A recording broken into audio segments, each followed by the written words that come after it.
Alam mo ba, hindi ako naapektuhan sa mga nangyayari sa inyo ng Kuya Nolan mo. Inanyo ko. Kaya ako ang unang-unang nakadarama ng mga pagkabigo nyo.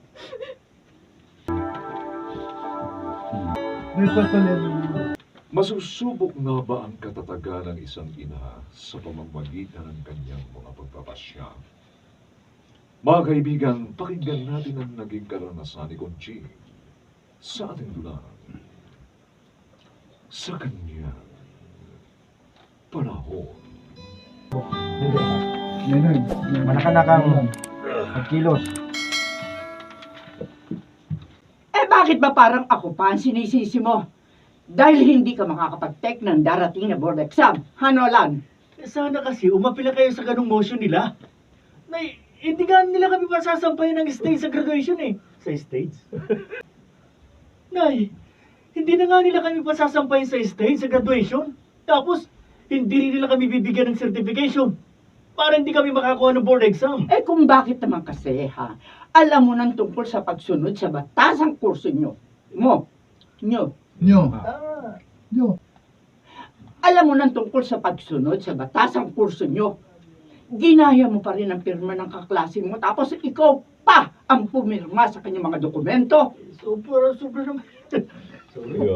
Parang magina nga kayo. Pero sobra naman yung parusa nila, Nay. Ang problema, tinanggap nyo na lang. Hindi nyo man lang ako dinipensahan. At anong gusto mo? Mag-rally ako doon sa harap ng universidad nyo?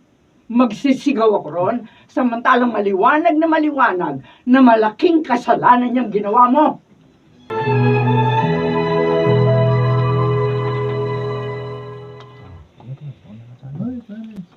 Hello? Sir Archie, kumusta po? Sir, halos maghapon na po kasi kitang hinihintay sa room ng student council pero hindi naman po kayo dumating, sir. Busy kasi ako sa pagre-review para sa Chemical Engineering Board exam. Janelle, ilang araw na nga lang yun eh. Pero Sir Archie kasi po hindi nyo pala binayaran yung reservation fee ko na 5,000 pesos. Kaya hindi po ako nakapag-enroll sa College of Engineering. Wala na pong available slot ang kurso ko, sir. Please, sir, pumunta naman po kayo dito sa university. Please lang po. Asikasuhin nyo naman po yung para sa enrollment ko. Owen! Hoy, sandali! Oh, Saan ka po pupunta? Bakit ka nagmamadali?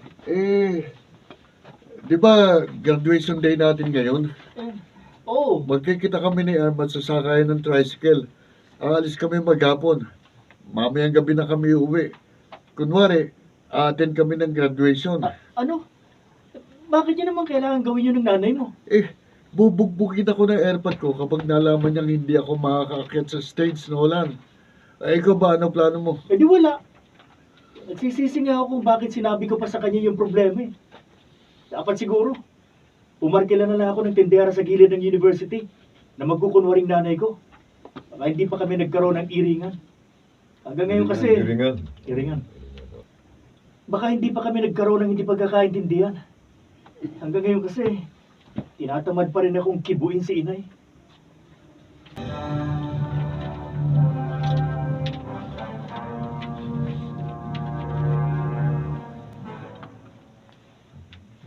Miss Abby, anong ibig mong sabihin na wala ng pag-asang na-i-enroll pa ni Sir Archie si Janelle?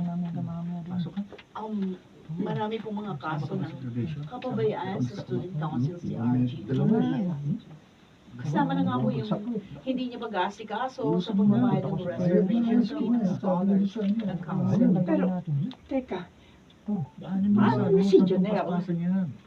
Wala na siyang universidad na mapag-enroll lang dahil tapos na lahat ang entrance exam sa state universities.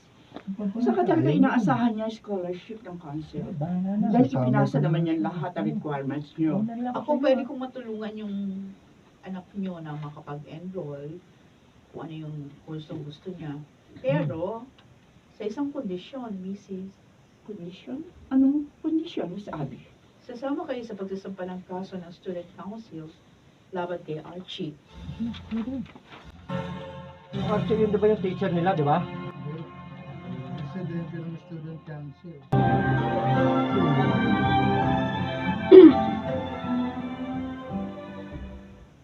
Eh kasi nga, magkalaban po sa politics ng student council sina Sir Archie at Miss Abby, Nay. Gustong maalis ni Miss Abby si Sir Archie bilang presidente ng council. Kasi nga, siya po presidente ng council. Kasi nga, siya ang vice president. Kaya pala gano'n na lang kung siraan ni Miss Abby si Sir Archie. Pero sana, tinanggap niyo na yung kondisyon ni Miss Abby, Nay. Para nakapag-enroll na po ako. Depressed na nga ako. Ayoko mahinto sa pag-aaral. Hindi. Hindi tayo dapat makisakay sa politika nila, Janelle. Baka lalo ka pang hindi makapag-enroll kapag sumali tayo sa mga problema nila. Ano ba Sa yun? ngayon, si Sir Archie pa rin ang tinitingnan nating solusyon. Siya ang presidente ng student council. Kaya sa kanya pa rin natin dapat Kaya sa kanya pa rin natin dapat na ibigay ang ating tiwala. Owen! Owen! Oh, Ano balita? ayun. Napaniwala namin si Erpat. Nag-graduate nga ako. Ha? Tuwan-tuwa pa nga kamo. Reregaluhan niya ako ng motorsiklo. Paano yung sa board exam? Ha? Siyempre, aabangan din niya yun. Madali nang lusutan yun.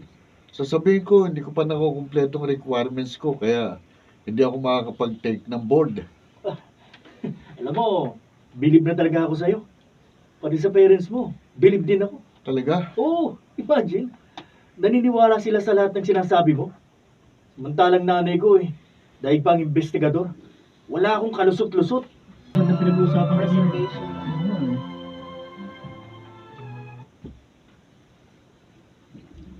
Kaya ba ako hindi kinikibo ng Kuya Nolan? Dahil sa kawalan ko ng reaksyon daw sa parusang ibinigay sa kanya ng mga professor niya? At ikaw, Janelle, kaya bang matabang ka rin ang pakikitungo sa akin dahil tinanggihan ko ang kondisyon ng Miss Abby para makapag-enroll ka? Eh, yun na nga lang po kasi tanging paraan para makapag-enroll ako, Nay. Sa lahat ng pinakamahirap sa buhay ng isang tao, ang kawalan ng prinsipyo, Janelle. Wala pa rin nakihigit sa Wala pa rin nakihigit sa pagpapasya sa pagmamagitan ng pinakamainam na paraan. Sana nauunawaan mo sinasabi. At sana rin nauunawaan yung mga nararamdaman ko. Palibasa, hindi naman kayo nasa sitwasyon ko, kaya parang kampante lang kayo. Akala mo ba? Hindi ako naapektuhan sa mga nangyayari sa inyo ng Kuya Nolan, no? Ina niyo ko. Kaya ako ang unang-unang nakadarama ng mga pagkabigo niyo. Pero hindi yun nangangahulugan. Dapat ko nang isakripisyo ang tama sa mali. Para lang magsisi tayo lahat sa huli. At kung ayaw mo pa rin intindihin yung mga sinasabi ko, pilitin mo. Dahil para sa ikabubuti mong lahat ito. Alright, sabay bagsak. Oo. Student council, para siya makita ng mga Janelle! Janelle! Sir? Sir Archie! Halika na. Sasamahan kitang mag-enroll sa College of Engineering. Ha? May isa pang slot na nakitira para sa kurso mo. Ay, talaga? Ito nga pala yung resibo ng reservation fee Ay, na naku. binayaran ko. Kakailanganin mo yan sa pag-enroll Thank you. mo. Thank you. Maraming salamat po, Sir Archie. Naku, hindi na sayang ang paghihintay ko sa inyo.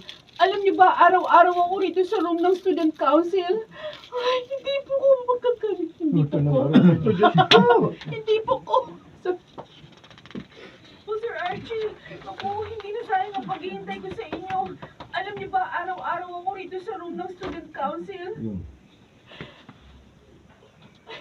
Hindi ko po makakalimutan ng araw na to. Pasensya ka na. Masyado lang ako naging abala sa licensure exam. Pero ayun na. Sige, kami lang tayo. sama-sama tayo. Pero naglaan talaga ako ng time para asikasuhin ang enrollment ng lahat ng scholars na hawak ng council. O tara na, para maaga ka rin makatapos sa enrollment. Opo, Sir Archie. Naku, thank you po. Hindi ko po talaga makakalimutan ng araw na to. Maraming salamat po talaga.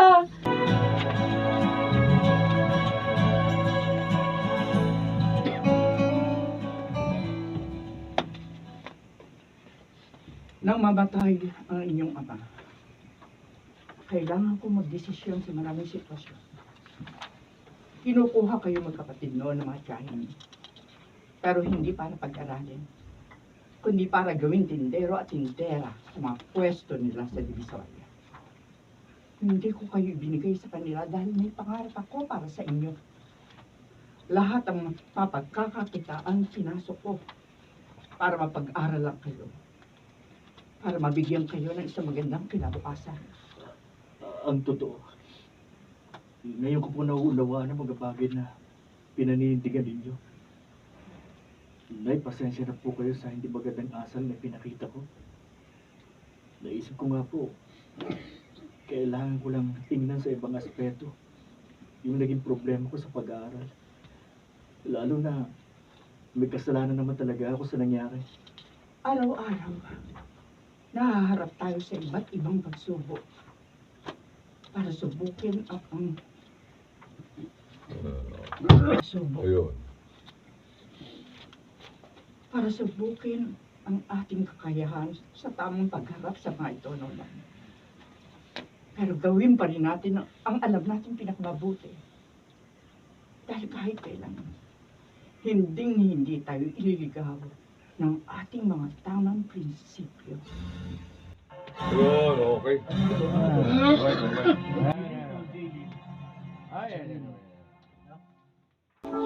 Makajilim.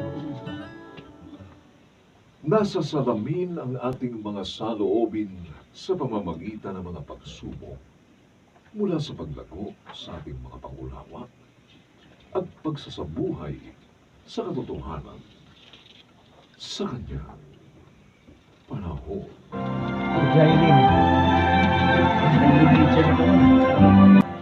Mga nagsiganap, Jenaline de la Cruz, Rosana Villegas, Maynard Landicho Jr., Phil Cruz, Lionel Benjamin, at si Susan Robles sa papel na Conchine. Special sound effects, Jerry Butiak. Technical supervision, Salvador Bong Buyar. Ito'y mula sa panulat ni Sel Barlam. At sa pinagsamang direksyon ng inyong lingkod, June Martin de Gaspi at Robert Bobby Cruz. Sa kanyang panahon. Tigil na siya.